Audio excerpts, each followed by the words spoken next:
To my YouTube channel. तो आज मैं आ गई हूँ फिर से एक नए केक के डिज़ाइन के साथ। और आज वाला भी मेरे कज़न का ही केक का ऑर्डर था जो मैंने आपसे कल वाली वीडियो में शेयर किया था। तो कल वाला जो केक था वो हनी बी का था, और इसने जो मेरे ब्रदर ने केक का ऑर्डर दिया था ना, कज़न ब्रदर ने, इसने दिया था कोकोमेलन थीम पे। तो नॉन फॉन्डेंट केक है हमारा, बहुत ही अच्छा क्यूट सा केक बनेगा जो 2 केजी में हम बना रहे हैं। बहुत ज़्यादा केक की हाइट हमें नहीं करनी है, जितनी हमें ज़रूरत है उसके हिसाब से, क्योंकि जितने मेंबर्स हैं, जो बाकी फैमिली मेंबर्स सिर्फ इनवाइटेड हैं। फर्स्ट बर्थडे है बेटे का, उसके हिसाब से सारी चीज़ें हम अरेंज करेंगे। और बाकी यहाँ पे चॉकलेट स्पॉन्ज जो है ये मैंने बना लिया था 8 इंच केक टिन पे। और साथ में जो ऊपर की टॉप लेयर थी वो हमने वनीला स्पॉन्ज ही बनाई थी, जैसा कि मेरे कज़न ने मुझे कहा था। बाकी केक से रिलेटेड जो भी मेजरमेंट है वो मैं आपको डिस्क्रिप्शन में दे दूँगी, आप वहाँ से जाके चेकआउट कर लीजिएगा इसे। और बाकी जैसे हम कटिंग करते हैं केक की वैसे ही करेंगे।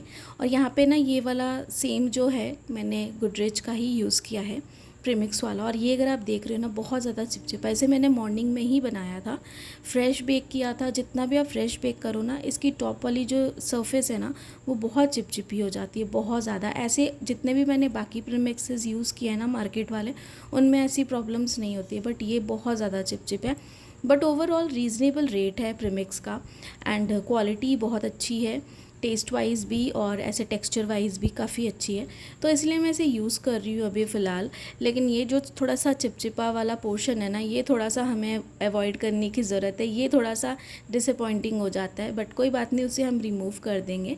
तो बस जैसे कटिंग करते वैसे। और आप मेरे दूसरे हाथ में देख रहे होगे काफ़ी ज़्यादा केक स्पॉन्ज जो है, चिपचिपा पार्ट जो है वो लगा हुआ है। और साथ में जो टर्न टेबल है ना उसे भी अच्छे से क्लीन कर लेंगे सारी कटिंग को करने के बाद, क्योंकि फिर बाद में जो वाइट स्पॉन्ज है उसे हमें कट करना है, तो उसके लिए सारा टर्न टेबल हमें अच्छे से पहले क्लीन करना पड़ेगा। और मेरी एक आदत है, मैं जब भी केक्स बनाती हूँ ना, ऑन कैमरा हो चाहे ऑफ कैमरा हो, जब मैं रिकॉर्डिंग्स नहीं भी करती थी, तो मुझे ऐसा होता है कि जो एरिया है जहाँ पे मैं केक बना रही हूँ ना वो एकदम अच्छे से क्लीन होना चाहिए। मतलब ज़्यादा मैस हुआ हो ना कि इधर भी सामान रखा है उधर भी रखा है, तो मतलब मुझे ना सेटिस्फेक्शन नहीं मिलती है केक को डेकोरेट करने में। मुझे होता है सारी चीज़ें अरेंज हो, अपनी जगह पे हो, वो जगह एकदम क्लीन हो जहाँ पे मैं सारी चीज़ें डेकोरेशन कर रही हूँ, मेरा सारा सामान जो है एकदम अच्छे से रखा हुआ हो, तब केक बनाने में मुझे काफ़ी ज़्यादा मज़ा आता है। और एक इंटरेस्ट के साथ ना आप केक में क्रिएटिविटी अपने हिसाब से पूरी डालने की कोशिश करते हो। तो ये चीज़ मुझे ना अपनी पर्सनल में हमेशा रखना चाहती हूँ, जो मुझे बहुत ज़्यादा इनर सेटिस्फाइड करती है। तो ऐसा आप सब बेकर्स के साथ भी होता है कि नहीं, मुझे ज़रूर कमेंट करके बताइएगा। तो ये पर्सनल एक एक्सपीरियंस है मेरा जो मैं आपके साथ शेयर कर रही हूँ आज। तो क्रीम जैसे हम लगाते हैं वैसे लगाएंगे। क्रीम की कोई भी कस्टमाइजेशन नहीं थी कि हमें क्रीम ज़्यादा चाहिए या फिर कम चाहिए। सारी चीज़ें मैंने अपने कज़न से ओपनली पूछ ही ली थी, और उसने ऑलरेडी बहुत बार मुझसे ऑर्डर लिया ही है।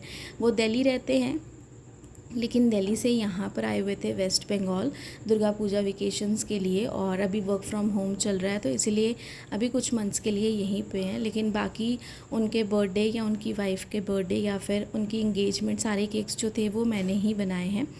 और बाकी जो है यहाँ पे हमने बेकर्स विला का जो कैरामल सॉस है ना वही हमने यहाँ पे लगाया। उसका टेस्ट काफ़ी ज़्यादा अमेजिंग है, और उसे एक बार उसने खाया था तो उसे काफ़ी ज़्यादा पसंद आया था। तो और मेरी वीडियोस भी वो रेगुलर देखता है, एंड उसने मुझे कहा कि तुम मुझे यही वाला फ्लेवर बना के देना जो कैरामल वाला है। तो मैंने कहा था ठीक है। तो बस सारी चीज़ें वैसे ही अरेंज करेंगे, केक की हाइट को बहुत ज़्यादा हमें नहीं करना है। जैसे बाकी जो चीज़ें हैं वो तो मैं आपको डिस्क्रिप्शन में बता ही दूँगी, आप वहाँ से चेकआउट कर लीजिएगा। और केक का डिज़ाइन जो था वो मेरे ब्रदर ने ही सिलेक्ट करा हुआ था। बाकी रेफरेंस पिक्चर्स मैंने उसे भेज दी थी, और काफ़ी कलरफुल सा केक उसने सिलेक्ट करा था, तो उसके हिसाब से हम सारी चीज़ें बनाएंगे। बाकी 1 बाय 1 जैसे हम लेयरिंग करते हैं वैसे ही हम करेंगे। और मैं, जैसे आपके कमेंट आ रहे हैं कि मैम आप रेगुलर बेसिस पे जो है केक के डिज़ाइंस हमारे साथ शेयर करें, तो मैं अभी पूरी कोशिश कर रही हूँ कि मैं रेगुलर आने की कोशिश करूँ और रेगुलर आप सबके साथ डिज़ाइंस जो है वो शेयर कर पाऊँ। तो ये मेरी पूरी कोशिश है। बाकी देखते हैं कब तक हम रेगुलर शेयर कर पाते हैं, और जिस दिन रेगुलर नहीं कर पाऊँगी उस दिन आपके लिए शॉर्ट वीडियो तो डेफिनेटली आएगी। बट मैं पूरी कोशिश करूँगी कि अब मेरी कोई भी वीडियो मिस्ड ना हो, चाहे वो लॉन्ग वीडियो हो चाहे वो शॉर्ट वीडियो।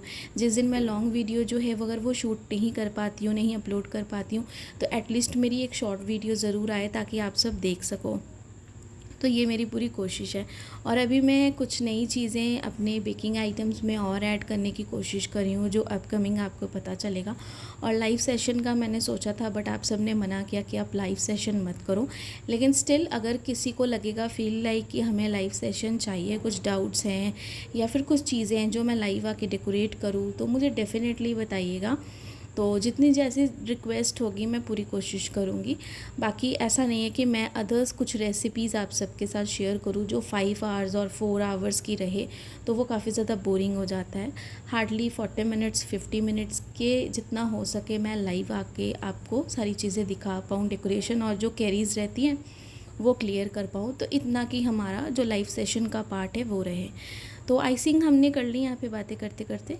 तो ग्रीन कलर का यहाँ पे हमें पूरा केक को कवर करना था, तो उसके लिए सिंपल केक में हमने आप जेल, लिक्विड, जो कलर आपके पास अवेलेबल है क्रीम में मिक्स करने के लिए, ग्रीन कलर ताकि आ जाए वो कलर उसमें डाल सकते, बट कलर जो है वो ग्रीन ही होना चाहिए। तो ग्रीन कलर डालने के बाद केक को अच्छे से हम करेंगे कवर। क्रीम हमारी बहुत अच्छे से विप्ड है। क्रीम को विप्ड करने का काफ़ी ज़्यादा इजी तरीका है, कुछ भी इसमें आपको ना मतलब बहुत ज़्यादा मेहनत नहीं, बस आपको सही टाइमिंग और टेक्सचर का आपको ध्यान रखना है। क्योंकि क्रीम ऐसा होता है ना, बहुत ज़्यादा कई बार विप्ड हो जाती है और वो बहुत ड्राई हो जाती है। और जब कभी क्रीम इतनी ज़्यादा ड्राई हो जाए ना, तो आपको उसको कुछ नहीं करना है, कभी भी पैनिक नहीं होना है। आराम से 2 चम्मच, अगर क्रीम की क्वांटिटी ज़्यादा है ना, 2-3 चम्मच आराम से उसमें पानी डालो, स्पैचुला के साथ अच्छे से उसे हाथों के साथ ही मिक्स करो, बस उसके बाद उसे अप्लाई कर दो। और आप जो कहते हो ना केक हम रात को फ्रिज में नहीं रख सकते, क्या अगर फ्रिज में रखते तो वो क्रैक हो जाता है। आप केक को अगर आज भी आपने बनाया है ना, तो रात को क्या पूरी रात पूरा दिन भी रखोगे तो केक आपका क्रैक नहीं होगा। क्योंकि मैंने लास्ट जो बैक टू बैक 3 बड़े ऑर्डर्स आप सबके साथ शेयर किए थे ना, जो बारिश वाला टाइम था, अगर आपने मेरी वीडियोस देखी होगी जो भी रेगुलर हैं, अगर नहीं भी देखी है तो प्लीज़ आप देखिएगा। अभी रिसेंट की लास्ट वीक की ही वीडियोस है जो मैंने शेयर की है। उसमें मैंने सारे केक स्पॉन्जेस को बना के आइसिंग करके रख दिया था फ्रिज में, और सारे केक की डेकोरेशन मैंने सुबह की थी 9-10 बजे अराउंड, इस तरीके का टाइम हो रहा था, उससे पहले ही थोड़ी सी की थी। तो मैंने रात को ही सारी चीज़ें बना के रखी थी। ऊपर से वेदर इतना ठंडा था, फ्रिज इतनी चिल्ड थी नॉर्मल टेम्परेचर पे भी, क्योंकि बारिश की वजह से मौसम बहुत ज़्यादा ठंडा था। इतना ठंडा था कि मैं फ़ैन बंद करके सोना पड़ा। तो आप समझ सकते हो कि वेदर कितना अच्छा था। उसके बावजूद मेरी क्रीम इतनी स्टेबल थी, शाइनिंग थी, और मैं कुछ भी अलग से उसमें स्प्रे नहीं डालती हूँ शाइनिंग के लिए ग्लॉसी वाला। आप सबको पता है, अभी तक मैंने जितनी भी वीडियो शेयर किए सब में नेचुरल ही शाइनिंग है। तो वो इसलिए क्योंकि क्रीम की जो विपिंग हम करते हैं ना, वो सही टेक्सचर तक करते हैं। अगर आपकी क्रीम बहुत ज़्यादा ड्राई हो जाएगी, केक पे आप लगाओगे, तो क्या हो जाता है ना, फिर जो केक स्पॉन्जेस है ना, वो भी क्रीम का मॉइस्चर अपने में एब्जर्व करती हैं। जब वो एब्जर्व करती है तो क्रीम का तो मॉइस्चर चला जाएगा ना, तो क्रीम तो आपकी ड्राई हो जाएगी, इसीलिए वो क्रैक हो जाती है। क्रीम को हमें बहुत ज़्यादा स्टिफ नहीं रखना है, बहुत ज़्यादा लूज़ नहीं रखना है, उतना रखना है कि उतनी सी रनिंग कंसिस्टेंसी में हो कि उसकी शाइनिंग बनी रहे, बहुत अच्छे से अप्लाई हो। और अगर हम उसे ओवरनाइट भी रखते हैं ना फ्रिज में, तो केक को कुछ नहीं होने वाला, केक की क्रीम एक ज़रा भी नहीं फटेगी। तो आपको ये सारी चीज़ों का ध्यान रखना है।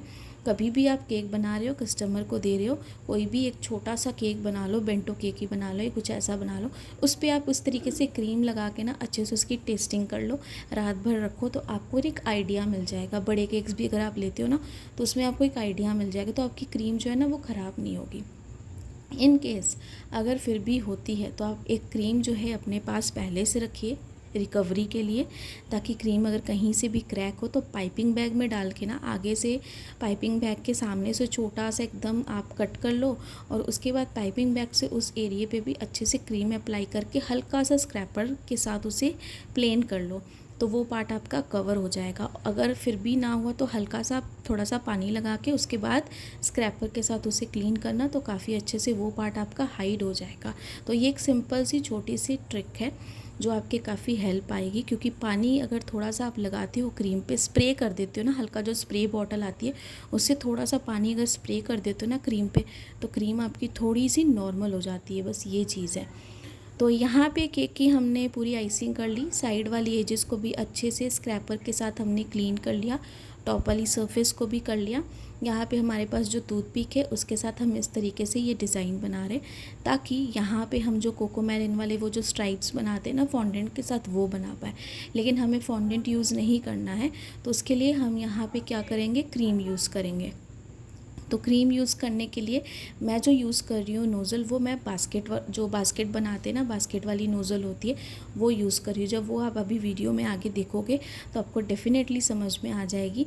बाकी जो लिंक है वो मैं आपको डिस्क्रिप्शन में दे दूँगी, आप वहाँ से जाके भी इसे डायरेक्टली बाई कर सकते हो मेरे लिंक से भी, या फिर खुद भी जाके अमेज़ॉन पे भी जो है अपने वेबसाइट से, जैसे भी आप अपने लिंक से उसे डाउनलोड कर सकते हो। ऐसा कुछ नहीं कि मेरी लिंक से ही आपको डाउनलोड करना है। तो इस तरीके से पूरे डिज़ाइंस हम बनाए, डिज़ाइंस जो है वो हम बनाएंगे। लेकिन उससे पहले यहाँ पे जो हमने टॉप वाली लेयर को रखा है ना, इसे अच्छे से हम शिफ्ट कर लेंगे सेकंड यानी कि बॉटम लेयर के ऊपर। तो टर्न टेबल के ऊपर डायरेक्टली मैंने केक की आइसिंग की थी। अगर आप देखो, कोई भी केक बोर्ड मैंने नहीं रखा था, सारी क्रीम जो है वो टर्न टेबल पे लगी हुई। तो डायरेक्टली पैलेट नाइफ़ के साथ स्लोली इसे हमने इस तरीके से शिफ्ट किया है। यहाँ पे हम चाहे तो प्लास्टिक टावल, वुडन टावल लगा सकते हैं, जबकि इस केक की बहुत ज़्यादा हाइट नहीं है, क्योंकि हमें बहुत ज़्यादा हाइटेड केक नहीं बनाना था। तो इसमें ना कोई भी वुडन टावल या प्लास्टिक टावल लगाने की मुझे कोई ज़रूरत नहीं पड़ी, इसलिए क्योंकि केक गिरने वाला नहीं था बिल्कुल भी। तो अब जो है यहाँ पे जो हमने बॉटम लेयर शिफ्ट की ना, उसके बाद मैं ये डिज़ाइंस बनानी हूँ रिबन्स वाले, जहाँ पे हमें फॉन्डेंट यूज़ करना था, लेकिन हमने क्रीम बेस यूज़ किया, क्योंकि फॉन्डेंट वर्क बिल्कुल भी हमें यूज़ नहीं करना था, क्योंकि वेस्टेज भी है और क्लाइंट को चाहिए भी नहीं था, तो इसीलिए। तो यहाँ पे जो है ये सारी चीज़ें हम इस तरीके से करेंगे, पूरे रिबन्स ऐसे ही बनाएंगे आराम आराम से। अब जो प्रोसेस है वो बिल्कुल सेम है इस तरीके से। तो क्रीम भी काफ़ी ज़्यादा मैंने पाइपिंग बैग में डाल दी थी, जबकि मुझे इतनी चाहिए नहीं थी, बट मैंने थोड़ी सी ज़्यादा ही मिक्स कर ली थी ये ग्रीन कलर की क्रीम। बट कोई बात नहीं, इसे हम रख लेंगे। उसके बाद जो है इस क्रीम का हम फिर से यूज़ कर लेंगे। तो 1 बाय 1 जितनी भी स्ट्राइप्स है सेम तरीके से हम ऐसे ही रिपीट करते जाएंगे, जैसे हमने यहाँ पे किया। और ये भी मॉर्निंग टाइम है, मॉर्निंग टाइम में ही हम सारी डेकोरेशन करेंगे और इसे हम रख देंगे फ्रिज में। और ये डेकोरेशन हमारी कंप्लीट है। और अब जो है इसके हम डेकोरेशन पार्ट करने के लिए यहाँ पे मेरे पास जो है कलरफुल फॉक्स बॉल्स हैं, जिनके साथ ये डेकोरेशन काफ़ी ज़्यादा अच्छी होने वाली है, अट्रैक्टिव होने वाली है। तो यहाँ पे अलग अलग कलर्स के तो फॉक्स बॉल्स है वो हम लगाएंगे। सबसे पहले जो फ्रंट पार्ट है वो भी हम देखेंगे, और वहाँ पे ये जो कोकोमेलिन का फेस है ना, नॉन एडिबल स्टिकर हम यूज़ करें, वो हम यहाँ पे फ्रंट पे लगा देंगे। और ये नॉन एडिबल स्टिकर्स को लगाने के लिए या फिर फॉन्डेंट स्टिकर्स को लगाने के लिए हमें कोई भी ना एडिबल ग्लू की या पानी की ज़रूरत नहीं है, क्योंकि जब हम क्रीम वाला केक बना रहे हैं सेमी फॉन्डेंट, तो क्रीम के साथ ही इसकी इतनी अच्छी बाइंडिंग हो जाती है, फिक्स हो जाता है, हमें कुछ भी अलग से इसे लगाने की ज़रूरत नहीं है ग्लू के साथ। तो ये चीज़ आप बिल्कुल ध्यान पे रखिएगा। और ऐसे बिना फॉन्डेंट के केक और ऐसे जो नॉन एडिबल वाले स्टिकर्स वाले केक है ना, आराम से आप बनाओ। फॉक्स बॉल्स की जो डेकोरेशन होती है, ऐसे केक्स आप एक दिन पहले बना के रख लो। जैसे आज शाम को क्लाइंट को देना है, आप अगले दिन भी बना के रख लो, शाम को बना लो आज, या फिर सुबह बना लो। अगर आपके बहुत सारे ऑर्डर्स आते हैं या फिर कहीं जाना है या फिर आप वर्किंग हो, जैसा मैंने पहले भी अपनी वीडियोज़ में मेंशन किया, तो आप पहले से बना के रख लो, क्योंकि ऐसे केक्स जो है वो आपके मेल्ट नहीं होने वाले, एकदम सेट रहेंगे। बस क्रीम, जैसे मैंने आपको कहा है, क्रीम से रिलेटेड प्रिकॉशंस बस सिर्फ आपको वो लेनी है। और इसलिए मैं हमेशा कहती हूँ कि अच्छी क्वालिटी का बीटर यूज़ कीजिए। बीटर जो है कम से कम आप कोशिश करिए 300 वॉट से ऊपर का लेने का, या 300 वॉट तक का ही बीटर लेने का, क्योंकि उससे कम लोगे ना, एक तो टाइम बहुत ज़्यादा लगता है क्रीम को विप्ड होने में, और उससे भी बहुत ज़्यादा ना फ़र्क पड़ता है क्रीम की विपिंग के लिए ऊपर। तो इसीलिए ना थोड़ा सा अगर ज़्यादा वॉट का आप लोगे ना, तो ज़्यादा ही अच्छे रिजल्ट्स आपको मिलेंगे। बस ये चीज़ मैंने आगे भी शेयर की थी और मैं अभी भी शेयर कर रही हूँ। और अच्छी क्वालिटी का बीटर आप प्लीज़ यूज़ कीजिए, जैसे फ़िलिप्स है, अभी तो गैरो का भी आ गया, प्रेस्टीज है, और एक दो ब्रांड्स है जो काफ़ी अच्छे हैं, प्लीज़ आप उन सब के भी यूज़ कीजिए। तो यहाँ पे अगर आप देख रहे हो कलरफुल वाले पूरे हमने हर एक कलर के एक एक करके लगाए हैं। ऐसे ही पिक्चर में थे जो मेरे ब्रदर ने मुझे रेफरेंस पिक्चर दिखाई थी ना, उसमें भी जो मैंने उनको सेंड की थी और उन्होंने मुझे रीसेंड करके दिखाया था। तो ऐसे ही फॉक्स बॉल्स लगे थे और उसने मुझे कहा था थोड़े ज़्यादा लगा के देना डेकोरेशन, क्योंकि बच्चों को थोड़ा अट्रैक्शन हो जाएगी देख के केक के डेकोरेशन के ऊपर। तो एक साइड पे हमने यहाँ पे लगा दिया, बाकी अदर साइड पे भी हम यहाँ पे लगाएंगे। कोई भी स्विल्स के डिज़ाइन हमने नहीं बनाए, क्योंकि जैसा केक है इसके ऊपर जो पैटर्न है स्विल्स डिज़ाइन का वो अच्छा नहीं लगने वाला था। तो सारी चीज़ों को हमें एकदम इक्वल प्लेन ही रखना था सारे कैनवस को। तो इस तरीके से हम सारी चीज़ें लगाएंगे। एक साइड पे हमने फॉक्स बॉल्स लगा दी, दूसरे साइड्स पे भी हम अच्छे से देख के लगा रहे हैं कि कहाँ पे कौन सा कलर ज़्यादा अच्छा लगेगा, किस तरीके से हमें लगाना है। और इसके कोई भी डिलीवरी चार्जेस नहीं थे, बस मुझे बनाना था और फ़ोन करना था और मेरे कज़न को आके घर से केक जो था वो पिकअप कर लेना था। और बस इसलिए जो है इसके डिलीवरी चार्जेस कुछ नहीं है। बाकी जो प्राइस है मैं बता दूंगी आपको, जबकि मैं उसे केक के चार्जेस नहीं ले रही थी, बट उसने मुझे कहा एक केक तो तुमने ऑलरेडी मुझे गिफ्ट दिया है, बट ये मैंने ऑर्डर किया। एंड बिज़नेस तो बिज़नेस होता है, रिलेशन अपनी जगह होता है। तो मैं हमेशा चाहता हूँ कि मैं तुमसे अगर जब भी केक लूँ तो तुम्हें अप्रिसिएशन करने के लिए ही मैं तुमसे लेता हूँ, क्योंकि अगर हम घर वाले होके अगर तुमसे केक नहीं लेंगे तो फिर बाहर वाले तुमसे इतने ऑर्डर्स लेते हैं। तो इसलिए उसने मुझे कहा था कि जो भी तुम्हारे चार्जेस है, जेन्युइन चार्जेस जो तुम अदर क्लाइंट्स को चार्ज करती हो मुझे सेम बताओगी, कुछ भी नेगोशिएट नहीं करोगी मेरे साथ। तो इसलिए बिना नेगोशिएट किए ही जो चार्जेस मैंने लिए हैं वो मैं आपको ओवरऑल लुक के साथ बता दूँगी। बाकी यहाँ पे ये स्टिकर है जो बस बनी है और कोकोमेलन थीम वाला होता है, तो इसे हमने यहाँ पे फ्रंट पे लगा दिया। इस तरीके से अच्छे से हम इसे फिक्स कर देंगे ताकि एकदम अच्छे से फिक्स रहे, ये बिल्कुल भी अपनी जगह से हिले ना, इस तरीके से। और इसका जो साइज़ है ये भी एकदम परफेक्ट था, जो केक की हाइट है उसके हिसाब से। और ये कोकोमेलन वाला सामने फ्रंट पे लगा दिया। 2 क्लाउड्स हैं जो हम यहाँ पे साइड पे लगा देंगे फ्रंट वाले पार्ट पे, इस तरीके से। एक साइड पे हमने वो लगा दिया, दूसरे साइड पे हम ये भी लगा देंगे इस तरीके से। यहाँ पे मैंने जितने भी स्टिकर्स यूज़ किए हैं ना फ्रेंड्स, सारे के सारे नॉन एडिबल हैं। आप चाहो तो एडिबल भी इन्हें प्रिंट करवा सकते हो। और एडिबल जो प्रिंट होते हैं ना, आप मार्केट में जहाँ से अपना प्रोडक्ट लेते हो बेकरी से, आप वहाँ बेकरी शॉप से आप वहाँ पे जाके अगर उनको बोलोगे कि हमें एडिबल प्रिंट चाहिए तो वो आपको आराम से बना के दे देंगे, प्रिंट करके दे देंगे। मे बी 2-3 घंटे का टाइम ले या फिर एक दिन पहले आपको ऑर्डर देना पड़े, बट वो आपका कर देंगे। तो इस तरीके से जो है हमने क्लाउड्स भी लगा दिया और ऊपर में टॉप वाली सरफेस पे जो है ये हैप्पी बर्थडे वाला हमने टैग लगा दिया, जो मैं आगे आपको दिखाऊंगी इस तरीके से। और एक साइड पे यहाँ पे ये हमने बेबी जे जो बना है, ये तो मेन कैरेक्टर है हमारे कोकोमेलन थीम का। हर एक कोकोमेलन थीम का ये मेन कैरेक्टर होता है, तो इसे हमने यहाँ पे लगा दिया। कुछ जो है यहाँ पे मैंने ये कोकोमेलन वाला फेस वाला लगा दिया, ये इस तरीके से। और मेरे पास 3-4 स्टिकर्स हैं जो मैं साइड में लगाऊंगी, वो मैं देखूंगी लगाने हैं या नहीं, इसलिए मैंने सिर्फ उन्हें अरेंज करके अभी रखा है। अगर मुझे लगेगा तो मैं वो आपको ओवरऑल लुक में दिखा दूंगी। काफ़ी सिंपल से ही हैं। और यहाँ पे 1-2 मैं और अच्छे से यहाँ पे फॉक्स बॉल्स लगा रही थी। मुझे थोड़ी कमी लग रही थी कि थोड़ी सी और डेकोरेशन मुझे चाहिए, क्योंकि कुछ ना कुछ जब तक आप कंप्लीट ना करो आपको एक बार चेक करना ही पड़ता है कि केक हमारा एकदम परफेक्ट है या नहीं। कोई अगर कमी हो डेकोरेशन से रिलेटेड या फिर कुछ भी ऐसा, तो आप फिर से जो है एक बार उसे अच्छे से चेक करके फिर से डेकोरेशन जो है और थोड़ी ज़्यादा कम जैसी आपको हो आप वैसा कर सकते हो। तो यहाँ पे कुछ फॉक्स बॉल्स और लगा दिए थे और ये कंप्लीट था।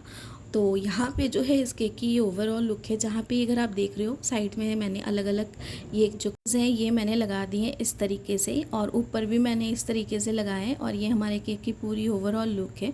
और इस केक का प्राइस ज़्यादा नहीं, मैंने 1800 ही चार्ज किया था फिर भी अपने कज़न ब्रदर को।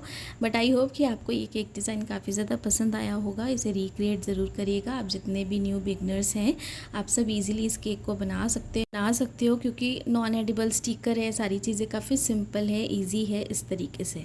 सबको अगर केक डिज़ाइन पसंद आया होगा तो जैसे मैं हमेशा कहती हूँ कि लाइक सब्सक्राइब शेयर ज़रूर करिएगा। दोनों चीज़ें करनी बिल्कुल फ्री हैं। अगर आप चैनल पे फर्स्ट टाइम आए हो तो अगर वीडियो अच्छी लगी होगी तो आगे अगर चाहते हो आपकी और भी अच्छी वीडियोज़ लेके आऊँ तो प्लीज़ लाइक सब्सक्राइब शेयर ज़रूर करिएगा। और ऐसे ही मोटिवेट करते रहिएगा, ऐसे ढेर सारे कमेंट्स भी करिएगा।